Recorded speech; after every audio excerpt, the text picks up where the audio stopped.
Herkese merhaba. Bu karantina günlerinin belki de en güzel yanı dolabımızda, kilerimizde, evimizde ne varsa onlarla yemekler yapmayı denemek, öğrenmek, ekmek yapmak gibi bize kazanımları oldu. İyi yanından bakmak gerekir bence her şeye. Ve benim en çok sevdiğim şey de kanalımda Planet Dünya Yemek kanalımdaki yemek tariflerimden de görebileceğiniz gibi makarna ve noodle. Aklınıza ilk gelebilecek soru bugünlerde noodle ve makarna yerken az hareket ederken kilo almaz mıyız? Hayır. Neden derseniz evde de spor yapma imkanı var artık ve hiçbir alete gerek kalmadan DNX YouTube kanalında harika antrenmanlar bulabilirsiniz. Linkini de aşağı bırakıyorum. Kesinlikle denemenizi tavsiye ederim. Haftada hala 3-4 gün spor yapmaya devam. Kanalımın mottosu olan daha çok yiyebilmek ve sağlıklı kalmak için mutlaka spor yap diyorum. Dolabımda olan malzemelerle hızlı bir noodle yapacağız. Burada elimde bir büyük kuru soğanım vardı, 2 tane havucum, mantarım, ıspanağım ve karnabaharım var. Tavuk eti kullanıyorum çünkü tobamiye tavuk çeşnili noodle kullanıyor olacağım. Burada kesinlikle kemikli bir tavuk eti öneririm. Çünkü biraz sonra haşlarken bu noodle çorbasının, tavuklu noodle çorbasının suyunu hazırlarken size enfes bir lezzet vermesi için bu kemikler çok önemli oluyor. Ama tabii ki elinizde yoksa herhangi bir parça ve göğüs de kullanabilirsiniz.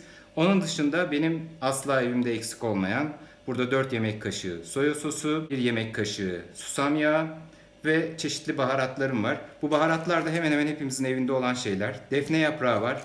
10-12 tane karabiber var. Tane karabiber. Yine 10 tane yaklaşık karanfil kullanıyorum. Bir tarçın çubuğu kullanıyorum ve Çin noodle çorbalarının vazgeçilmesi o derin sansı veren yıldız anason kullanıyorum. Eğer elinizde yıldız anason yoksa anason tohumları varsa onu da kullanabilirsiniz. Daha önce hiç denemedim ama çok yakın bir tadı var anason tohumlarına, yıldız anasonun. Bence deneyebilirsiniz. Ama bunlar yoksa da üzülmüyorsunuz. Neden? Çünkü bu instant 3 dakikada hazır olan obamiye noodle'ın içinde tavuk çeşnili zaten bir toz var. Gayet güzel. Bunu isterseniz size göstereyim. Şöyle.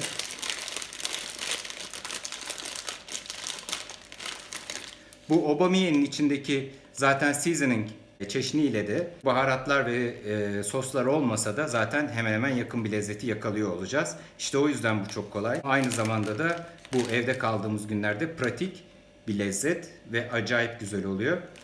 3 dakikada hazır olan bu noodle'ı kesinlikle tencerede haşlamadan pişireceğim. Biraz sonra aşamaları hep birlikte göreceğiz. Hazırlığı yaptıktan sonra her şeyi tencereye atıyoruz. Tencere pişerken biz istediğimiz başka şeyleri yapabiliriz. Ardından gelip hep birlikte yaklaşık 5 dakikada tabağımızı birlikte burada hazırlıyor olacağız. Tavuklu noodle çorbamızın suyunu hazırlayalım ve bunun içinde de zaten bütün bu malzemeleri pişiriyor olacağız. Tenceremizi ocağa koyalım ve altını yakalım. Başta baharatların o güzel aromasının çıkması için biraz yağsız ve susuz şekilde kavuracağım. Buraya tarçın atıyorum. Bir çubuk tarçın.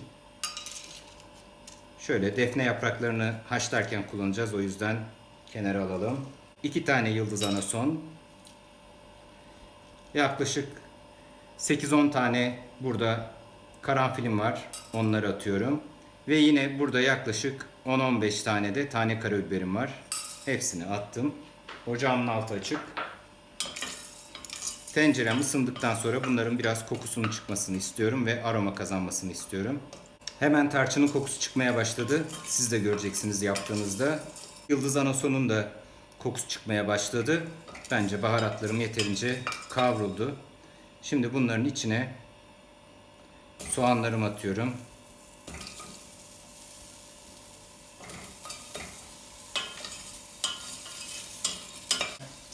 Burada amacımız harika bir tavuklu noodle çorbası suyunu hazırlamak. Ertesi gün bile bu suyu ısıtarak hızlıca tekrardan taze bir şekilde hazırlayıp yiyebilirsin. Bunu hazırladıktan sonra zaten tabağa yapmak ilk 5 dakika alacak. Bunun içine noodle'u haşlaması da dahil.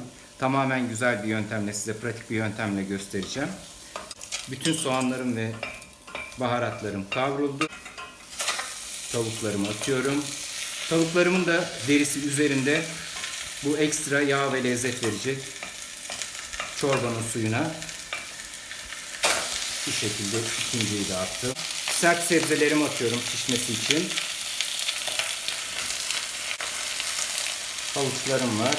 Bunun üzerine hemen su ilave ediyorum. Üzerini kaplayacak kadar sıcak suyumu da ilave ettim. Yemek kaşığı susam yağımı ekliyorum. 4 yemek kaşığı da dark soya sos, koyu soya sosumu ekliyorum. Tavukları kesinlikle tencerenin tabanından kaldırmadan sadece sebzelerin ve suyunun karışması için. Defne yapraklarımı da atıyorum içine şimdi.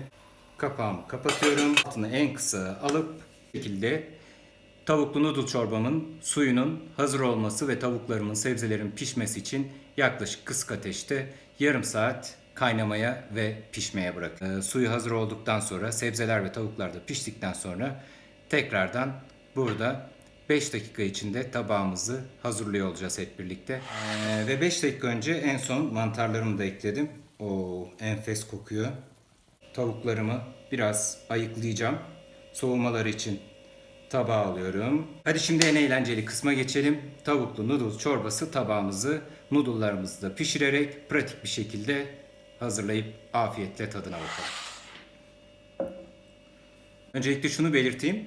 Obadiye noodle'lar gerçekten Çin noodle'ları kadar iyi. Büyük marketlerde Çin noodle'ları da bulabilirsiniz farklı yerlerde ama hiç onları almaya gerek yok. Kesinlikle Obamiye noodle aynı lezzette, aynı tatta ve kalitede.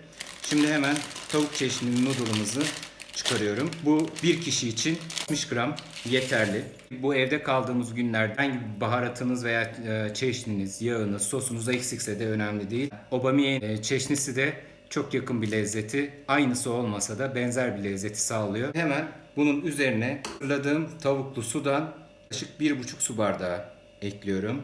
Noodle'ımız bu şekilde pişecek. Pişer mi diye düşünmeyin. Çok rahat pişiyor. Bakın yumuşaması için ona biraz yardımcı oluyorum çubuklarla. 3-4 dakika içinde noodle'larım yumuşuyor ve hazır hale geliyor ve pişiyorlar. Haşlanıyorlar daha doğrusu.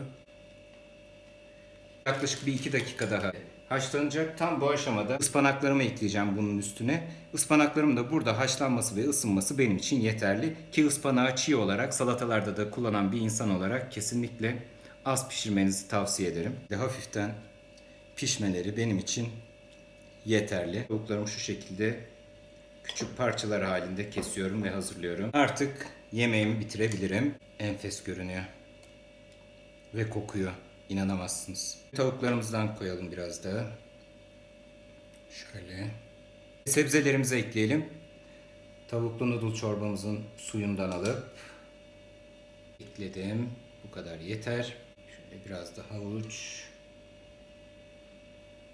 Birkaç tane de mantar ekledim mi yemeğim hazırdır. Biraz daha suyundan ekliyorum lezzet için. Oo.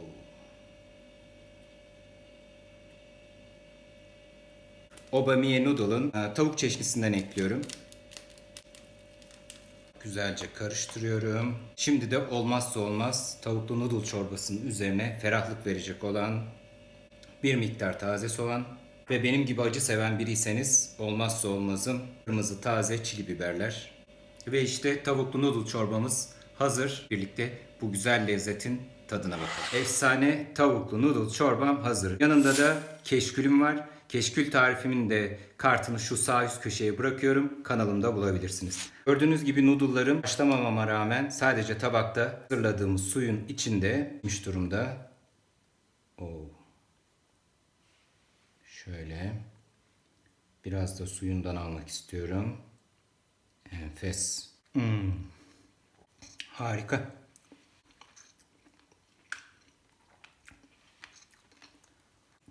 Yerinde, Çin'de de, Uzak Doğu'da da noodle yemiş biri olarak gerçekten harika noodle'lar. Şöyle dolu dolu bir kaşık daha almak istiyorum suyuyla birlikte.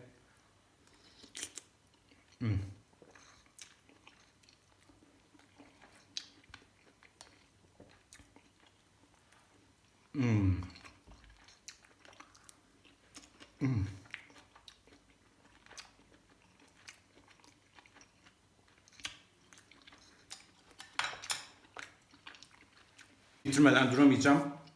Videomu beğenmeyi ve altına denedikten sonra yorumlar yapmayı unutmayın lütfen. Kanalımın organik olarak da büyümesi için kanalıma abone olup yeni tariflerimden haberdar olmak için de o yanındaki bildirimler çanını işaretleyebilirsiniz. Bu evde kaldığımız karantina günlerinde Spor yapmayı unutmayın. Spor yapmaya devam edin. Kendinize iyi bakın. Sağlıklı kalın. Hoşça kalın. Görüşmek üzere.